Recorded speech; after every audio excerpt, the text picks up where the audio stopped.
டிவிக்கு தலைவர் விஜய் அவர்கள் அவர் ரீசெண்டா ஒரு வீடியோ வந்து வெளியிட்டாரு.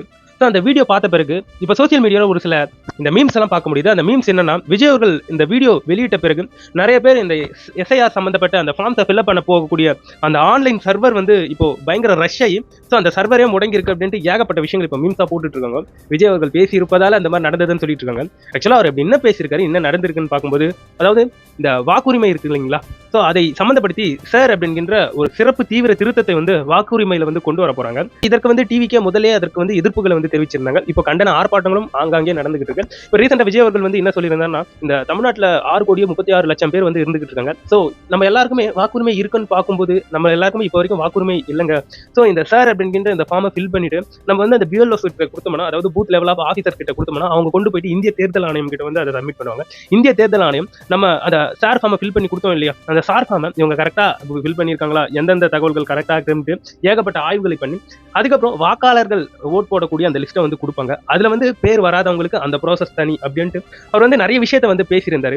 புது வாக்காளர்கள் ஃபார்ம் 6 அப்படிங்கிற அந்த ஃபார்மை ஃபில் பண்ணி ஏரியாவில் இருக்கக்கூடிய அந்த பூத் லெவல் ஆஃப் ஆஃபீஸர் கிட்ட வந்து சப்மிட் பண்ணுங்க. அப்படி இல்லையா ஆன்லைன்ல இந்த ஃபார்ம் 6 வந்து நீங்க வந்து ஃபில் பண்ணி நீங்க வந்து இந்த பூத் லெவல் ஆஃபீஸருடைய பெயர், அவருடைய ஃபோன் நம்பர் எல்லாத்தையும் தெரிஞ்சு வச்சுக்கோங்க. இந்த ஃபர்ஸ்ட் ஓட்டர்ஸ் ரொம்ப முக்கியமானவங்க அப்படின்ட்டு அவர் வந்து சொல்லியிருந்தாரு. அதே சமயத்தில் சில கொஸ்டின்ஸ் வந்து சாருக்கு எதிராக டிவிக்கு தலைவர் விஜய் அவர்கள் வந்து எழுப்பியிருந்தார். அது என்னன்னா, இப்போ இந்த சார் அப்படிங்கிற இந்த ஃபார்ம், இந்த சிறப்பு தீவிர திருத்தம் கொண்டு வந்தாங்க இல்லையா, இந்த ஃபார்ம் எல்லாருக்குமே போய் சேர்ந்துருமா? இந்த இடத்துல நிறைய பேர் வந்து வேலைக்கு போயிட்டு இருக்காங்க, உழைக்கும் வர்க்கம் அதிகமா இருக்கு. ஸோ அவங்க எல்லாம் வேலைக்கு போன பிறகு இவங்க வீட்டாண்ட வந்தாங்கன்னா யாருமே இருக்க மாட்டாங்களே, அப்போ எப்படி அவங்களுக்கு போய் ஃபார்ம் போய் சேரும்? ஆன்லைன்ல ஃபில் பண்ணும்போது ஆதார் கார்டில் இருக்கக்கூடிய நேமும் இந்த ஓட்டர் ஐடியில் இருக்கக்கூடிய நேமும் ஒன்றா இருந்தால் தான் எடுத்துக்குமா அப்படின்ட்டு ஏகப்பட்ட குழப்பங்கள் இருக்கு. அதெல்லாம் டிவிகே சைட்லேருந்து கேட்கும்போது இல்லை, அதில் வந்து காம்ப்ளிமெண்ட் பண்ண முடியாது, இது போன்ற விஷயங்கள் வந்து சொல்லியிருக்காங்களா டிவி கேட்ட. ஸோ இது வந்து ஃபர்ஸ்ட் டைம் ஓட்டர்ஸோடைய ஓட்டை வந்து பாதிக்கும். இதுல இறந்தவர்களுடைய பெயர்களையும் அதுக்கப்புறம் இந்த போலியா வாக்களிப்பாங்க இல்லையா, அவங்களையும் தான் நீங்க வந்து மார்க் பண்ணி டெலிட் பண்ணி விடணும். அதை விட்டுட்டு ஆல்ரெடி ஓட்டு போட்டுருக்கவங்களையும் நீங்க ஏன் ஃபார்ம் வந்து ஃபில் பண்ண சொல்றீங்க? இது வந்து ரீரிஜிஸ்ட்ரேஷனா போன்ற ஏகப்பட்ட ரிஜிஸ்ட்ரேஷனுக்காக இந்த சார் அப்படிங்கிற இந்த விஷயத்தை கொண்டு வந்திருக்காங்களா அப்படின்ட்டு விஜய் அவர்கள் வந்து கேள்வி எழுப்பிட்டு இருக்காரு. அதே சமயத்துல டிவிகே தோழர்களுக்கு வந்து இந்த சார் ஃபார்மை வந்து கொடுக்க மாட்டாங்க.